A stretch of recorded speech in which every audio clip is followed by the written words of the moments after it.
I need a 30 for 30 to show that I'm different like Jordan and Pippen, you bitch. I need a 30 for 30 like Jalen and Webber. Nobody gon' fuck on my clique. I need a 30 for 30. All right, I'm happy to have my brother here, Ray Caesar Leo, for another edition of How About Them Cowboys with Ray. What up, man?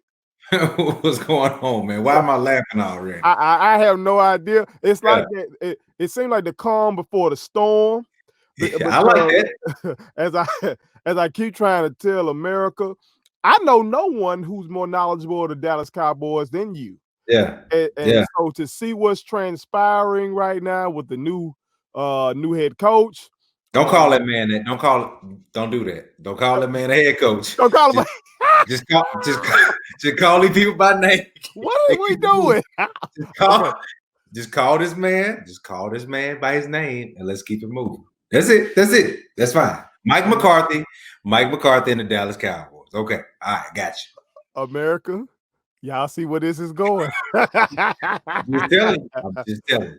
Man, what were your overall thoughts on the game last week? I don't like bad football. All right. And that is I can't watch a bad football game. So if you are a Cowboy hater, you enjoyed everything you saw in the first half, right? If you're a Cowboys fan like I am, a diehard Cowboys fan, what you saw in the first half was trash. Trash from Ezekiel Elliott, trash from the defense, trash from Mike McCarthy, trash from defensive coordinator Mike Nolan, trash from Jerry Jones, and you probably didn't even see him on TV. Trash from everybody. Everybody except Dak Prescott. And Dak has some trash moments too, to be honest with you. But just as a whole, he can be omitted from the first half. Okay. And really the second half because he brought him back. Right. A horrible, horrible performance. One of the worst performances I've ever seen them put together because you saw that there was zero effort from everyone with the exception of wide receivers and offensive line. I'll give the offensive line a pass because everyone with the exception of Zach Martin and Tyron Smith came back, but he's still not 100%, is playing out of position. Okay. The center is a rookie that just got drafted because our original center, Joe Looney, is out. He'll be out for a few weeks now. Okay. So that switches it up. This guy actually kicked out the right guard because we had an injury to our right tackle. You know what I mean? Like everybody's switching around. So we had our starting left tackle back, who's a perennial Pro Bowler and All-Pro. Okay. The guy who was backing up for him moved over to right tackle because our starting right tackle, who we as an undrafted free agent, is so bad that they just said we're just gonna put somebody over there besides him because our starting right tackle is out for the season. Lael Collins is he's done for the season. He had to have hip surgery, I believe, so he's done for the season. Connor Williams, our left guard, has been steady. This center from Wisconsin, I can't think of the gentleman's name right now, but he's our starting center now because Looney is out. He's gonna be fine, but at the end of the day, the offensive line, everybody is playing as a new unit. And the offensive line is like the one unit out of all the units that have to be one cohesive family, if you will. So I'm going to give them a pass. I'll give Dak a pass because even though he had a strip sack fumble from Myles Garrett in the first half, it's Myles Garrett. We'll let him make it on that. He has some big time throws in the first half. So I'll give Dak a pass. I'll give the receivers a pass because honestly, the receivers have been consistent. When Dak gets time, they really haven't dropped a lot of passes, man. Michael Gallup has been terrific in big plays. That's what his calling card is. CD Lamb has been very impressive as a rookie, and Amari Cooper's been steady. Dalton Schultz, our backup tight end, has been impressive as Blake Jarwin went down with a torn ACL in game one. And this guy stepped up and had a huge second half, as you saw. Man, everybody else that plays for the Dallas Cowboys is trash. Whoa. Ray, hold on, man. Let me say it one more time. Just in case the people didn't hear me, you didn't hear me, and if any Dallas Cowboys out there didn't hear me. Okay. What you say now? Because normally I try to bite my tongue a little bit, man, because I'm a diehard fan. I understand that these guys are human and everybody has bad days. Hey, man, if your name isn't Dak Prescott, if you don't play on the offensive line, if you're not a wide receiver for Dallas Cowboys, you are playing like trash. I'm not saying that you are a trash player, but you are playing like trash. I feel you. All right. That's just the long and short of it. I'm gonna let you ask another question because I don't just want to take up all of your time. Look. This is how about them Cowboys with Ray? You know what I'm saying? So if you can give the people any kind of solace, Yeah. because see, right now, what I hear from Cowboy fans is the sky is falling, we trade. Okay. At best, they say Dak doing good. But see, Okay. you named a bunch of other guys who, you know what I'm saying, contributing as well. Yeah. And you pointed out added some context with Yeah. the injury situation as well. You know what I'm saying? So by all means, do what you gotta do. So I want to omit one guy from the defense, right? Okay. I want to omit one guy from the defense, Alden Smith. Alden Smith, before we went into that game versus the Cleveland Browns, Alden Smith was leading the league in sacks. For a guy to not play 5 years and to pick right back up where he left off when he was playing for the 49ers and the Raiders, that's impressive. So I don't want to include him in the garbage that I'm about to mention. So Alden Smith, you get a pass, man. Much respect to you. You have come back and just absolutely picked up where you left off. Major props to you. Here's the problem. We make every quarterback look like a Hall of Famer. Our head coach, he used to have a line. Y'all just sent that kid to college on a free scholarship when we played basketball together, shout out to Keith Barnes. That's what he told us. Because he would tell us if we let a guy get off on us real good, he would simply say, "Y'all just sent that boy to college." All right, we sent Baker Mayfield to the Hall of Fame in one game. He's regular. All right. 49 points, man, is unacceptable. Not just against the Cleveland Browns. No disrespect to Cleveland Browns, because I really do think the Cleveland Browns are a much improved team, especially with their head coach, because he knows what he has in a quarterback, and he doesn't expect him to do more than what he's capable of. Yeah, they running the rock. They really taking the pressure off him and running the rock. He understands what he has in the backfield with two stud running backs. If I can say that about a first-year head coach in Coach Stefanski over there in Cleveland, why can I not say that about a guy who's won a Super Bowl with your squad back in the gap, right? Going in. McCarthy, I don't know what he did in his year off, but he got worse. Not only that, he went and hired guys that's his homeboys and put them on, which I can respect in a sense because you and I are like that. We look out for each other. We got brothers that we call brother, the longtime friends that we build our circle around each other, so I can respect it. But each one of us has a skill set that we bring to the table. Exactly. That's why I was finna touch on that. So let's touch on that real quick. I assume you're alluding to Mike Nolan. Correct. Okay. All right. From what I understand, and you check me on if my information is incorrect. Mike Nolan at his previous stop as the DC now, not another job. I think he was linebackers coach somewhere before this. Correct. But as a DC, he was at the bottom of the league every year, like 3 years straight. Every year. Then he gets this job. You know what I'm saying? So to your point with us, and how we work in our businesses, like what we doing right now. Yeah. You were a sports director. Yeah. You know what I'm saying? It's not like I got a random person on here. I'm speaking to a guy who ran a sports room at one of the most notable stations in all of the state. Whereas Mike McCarthy came to y'all and had to do who was bad at his job. Let's just be honest. He was bad at his job. And again, I understand. Mike Nolan gave you a job when you were coming up, Mike McCarthy. I get that. And there's a certain level of respect that I have for that. But man, this is not JUCO football or college football. You are the head coach of the Dallas Cowboys, and Jerry Jones gave you an opportunity to lead a team that has pieces that can go far, right? And so you come in and you bring in a guy that is historically bad. I'm going to bring up some stats for you. Okay. I'm just going to talk you through it. You can leave me on camera, and I'm just going to talk you through how bad this defense is historically and through this year. All right. You read my mind because I was going to ask you where do you put them historically. So let's get into that. Let me give credit where credit is due. This is Dallas Sporting News, first of all. So I'm getting this information from them. Much respect to their research people for putting this story together, by the way. Dallas Sporting News. Shout out. The points allowed per game, 36.5 points. Hey, man, you're not going to beat anybody in the NFL if you're giving up 36.5 points per game. That's the worst. That's Madden numbers. What the world? That's the worst in the league today. By the way, is 7th worst all time, according to Dallas Sporting News.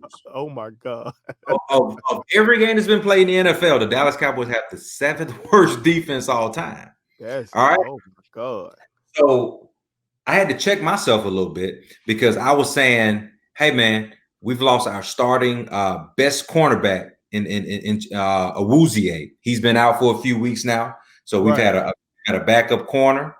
We lost a safety in free agency, right? We had to move around a lot of pieces. At the end of the day, the secondary is really not the worst part of it. They have the 10th worst passing defense in the NFL. It's bad, but it's not the worst. It's the 10th worst. Okay. 258 passing yards a game. So you say, Ray, what's the problem then? The front seven. I came on here a couple of weeks ago and told you that we got all of these guys on the front seven that can get things done. Griffin, Tank Lawrence, Dontari Poe, Antoine Woods, Tyrone Crawford, all these names, Alden Smith, all these names I'm mentioning to you.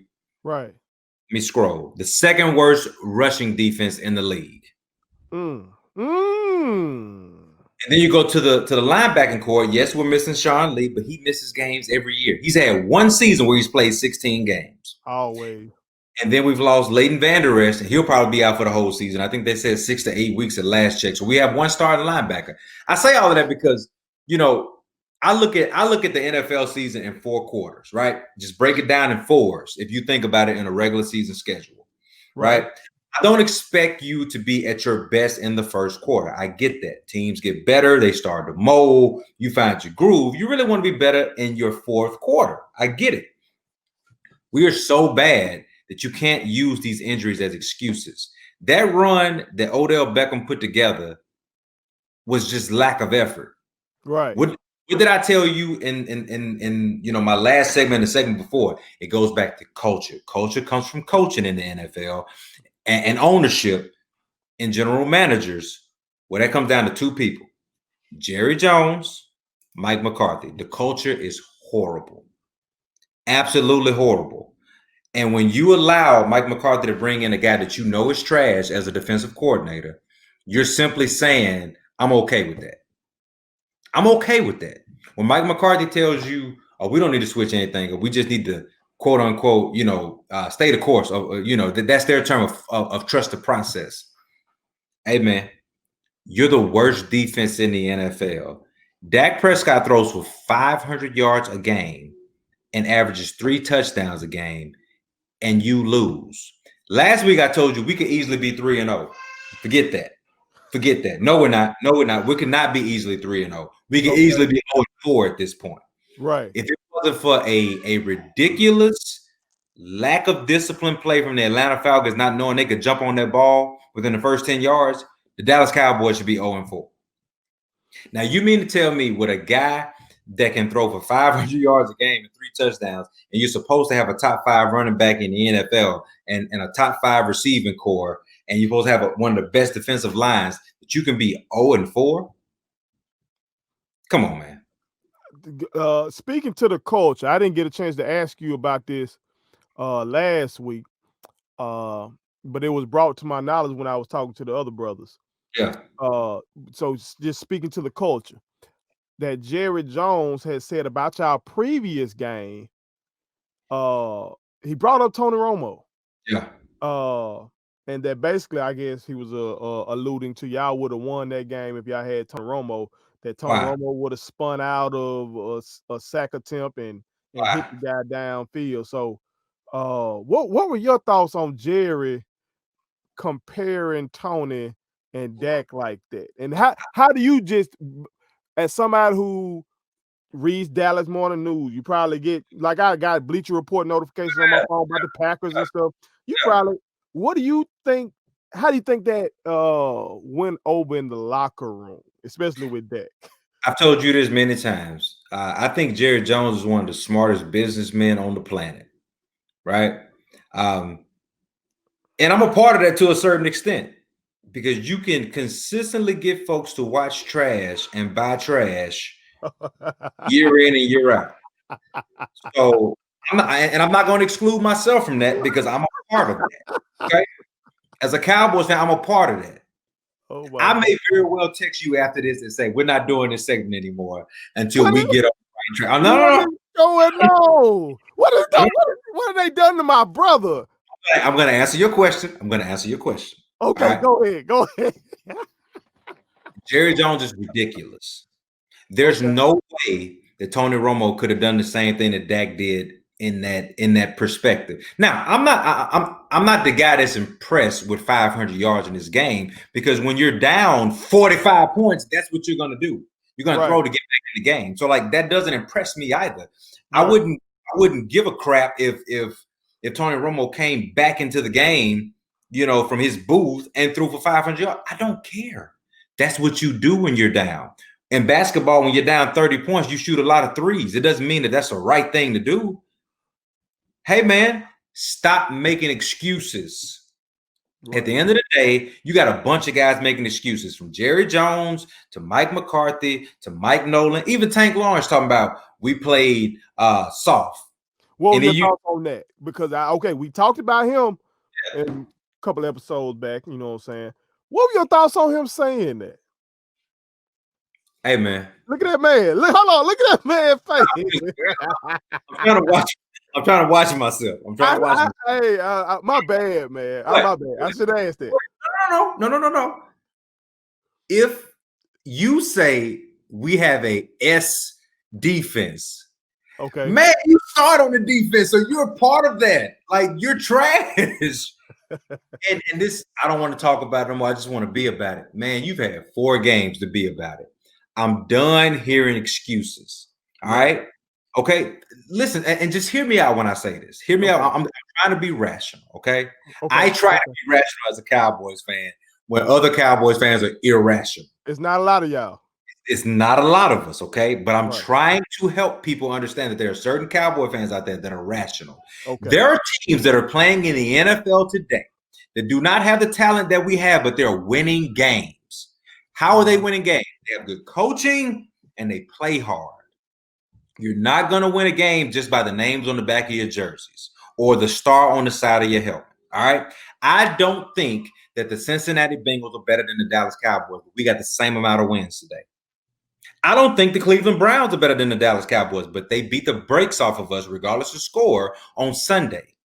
I don't think the Washington Redskins, the Philadelphia Eagles, the New York Giants are as good as the Dallas Cowboys.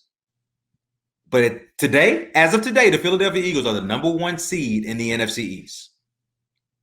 How is that possible? It goes back to culture. It goes back to culture. And anybody thinking anything different is crazy.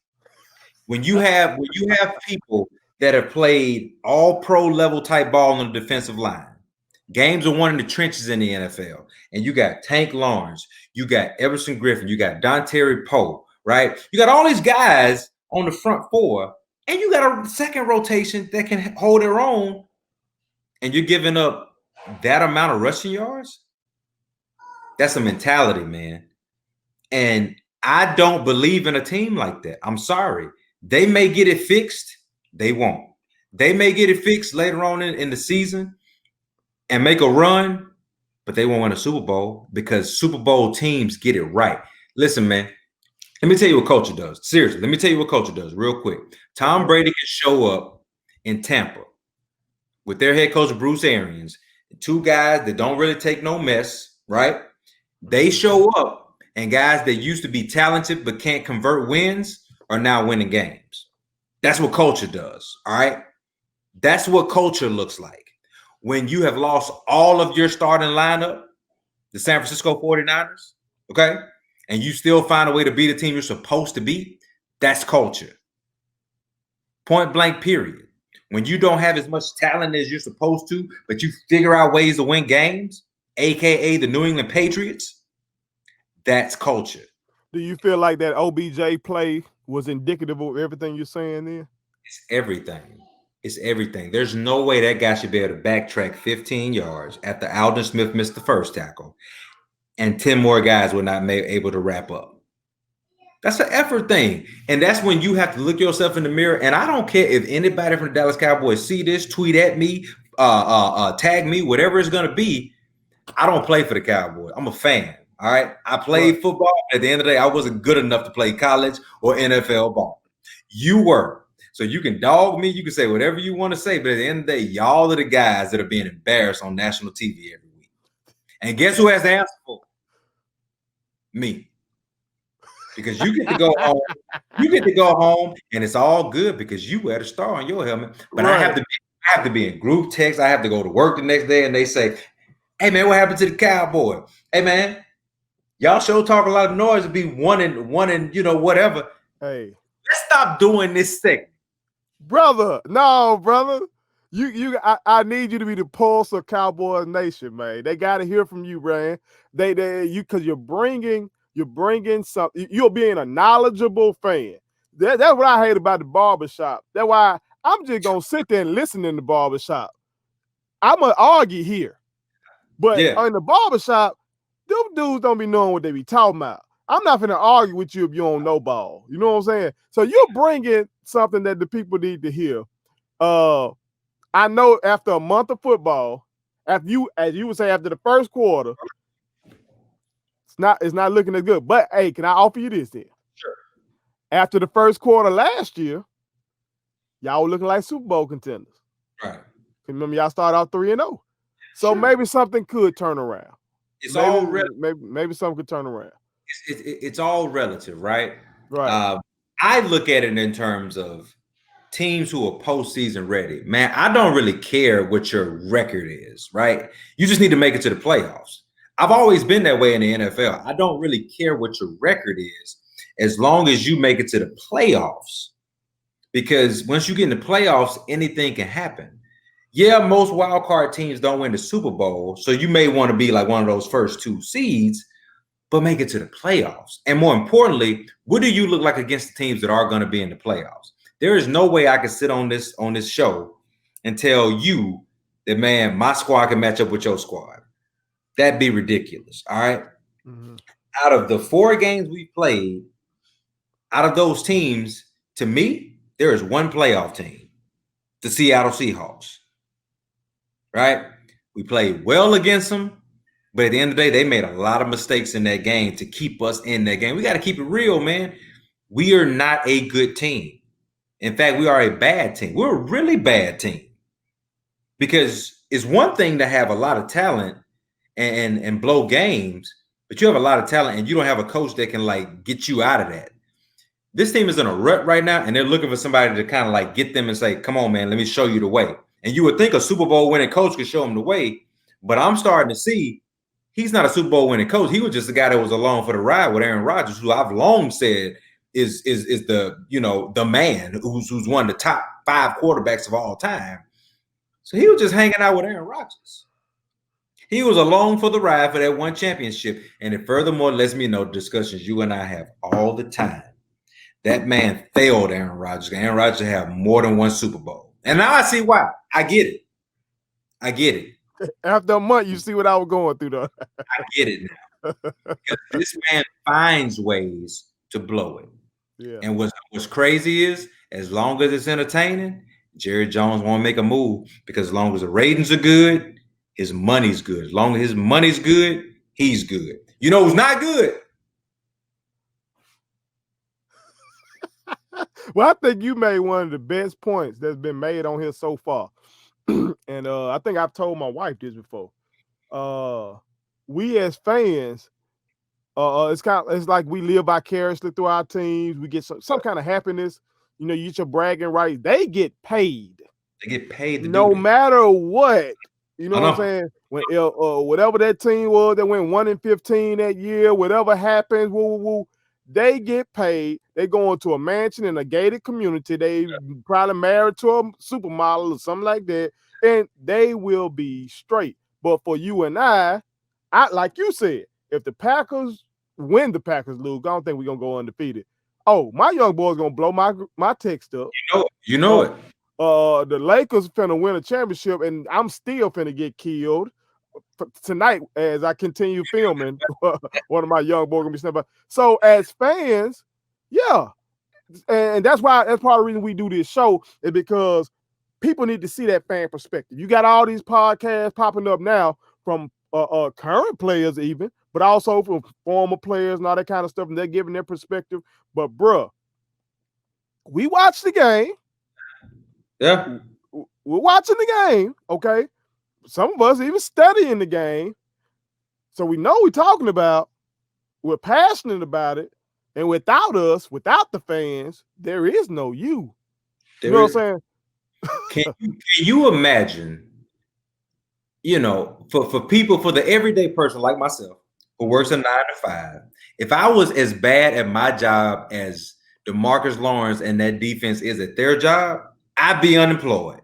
And that's why when you said, if you see this, you know what I'm saying, don't at me and all that kind of stuff. Because I was watching an NBA podcast the other day. I think it was All the Smoke with Steven Jackson, Matt Barnes, and they had AI on there. Yeah, great show. Shout out to those guys. It is. Shout out. Also shout out to Knuckleheads with Q and Rich. I love that one as well. Absolutely. But they were making a point like that guys like us, I suppose, that we're talking about it, but we haven't done what they've done. But you can't come do what we do. No. You they can't walk up and do your job. Definitely. They weren't gonna be able to teach over a decade like I did and all that kind of stuff. So everybody has their God-given ability, and you gotta use it. Yeah, that's to the best of your ability. So when you see a guy like Tank Lawrence making what, 21 mil? Yeah, something like that. Yeah. Come on, man. Come on. Hey, come on, man. And listen, I have perspective. I understand that they'll never be a fan of mine and what I do on my 9 to 5. I get it. Don't need you to be my fan, but don't at me. If you happen to run across this and you see me dogging you out, you need to add OBJ. You need to add Baker Mayfield, right? You need to add Russell Wilson, because those are the guys that are exposing you. It's not me. I'm just reacting to what I saw. That boy, he'll bring the heat. Those are the guys. Those are the guys that are exposing you. So don't at me. Don't mention me. Snapped out. I'm gonna always be a Cowboys fan. If I can deal with the losing and some of the issues socially that are going on right now, then I'm gonna be a Cowboys fan for a long time. Okay. You done been through what, the Campo days, Quincy Carter. Been through all of it. Man, you've been through some stuff. Been through all of it. So that's why I say I'll be a Cowboys fan. So don't look at me. I'm not the issue. I show up every Sunday, right? I show up every Sunday. It's y'all. That boy say you show up, you ready to roll with your fandom. Every Sunday, I rep the Cowboys. You support, and then all week long. And I hang in there with them, right? I come on this show and defend them when I say, "Oh man, a play here, a play there." Well, I'm not doing that. Man, I'm gonna watch and I'm gonna hope that you win, but I can't play the game for you. Ezekiel Elliott, they paid you a lot of money to make you the highest paid running back. At the end of the day, I can't keep you from fumbling. This man, plain and simple. Because I mean, you have to call it for what it is. Right. And I just look at it like, again, if you want to go on social media and embarrass me, man, I'm good. I'm married. I got a child. I'm not looking for the likes and the tweets and the shares. So you're not going to expose me by any means. I'm just a regular guy calling it for what it is. And I think I'll say this. I think what DeMarcus Lawrence was trying to say, I hope this is what he was trying to say. Okay. We got nobody to blame but ourselves, right? Because they are on national TV every week and people are seeing that you're overrated. So the best way to fix that is to show up Sunday and punch the Giants in the mouth, because you'll get an opportunity to do it. And hey, I can come back on the show next week and say, you know what? These guys stepped up, because I've said it before. I'm not a guy that wants to pat people on the back just to pat them on the back, because I just wasn't brought up that way. My coach didn't treat me that way. You know what I mean? My parents didn't treat me that way. So that's just the way I was brought up. But if you do it right and you go hard about it, I will give you your props when props are due. But if you out here playing like trash, I'm gonna call it for what it is. That's how 99.9% of the world is treated. They just happen to be the 0.1%. And I'm just not one of those guys that's gonna let them make it. They're gonna get exposed on this show. Well, there it is. That was How About Them Cowboys, my brother, Ray Cesar Leo. Appreciate you, man, and I hope hope them boys come to play next Sunday. My man, love as always. Already. Go. Subscribe to our daddy's YouTube channel. He's the best.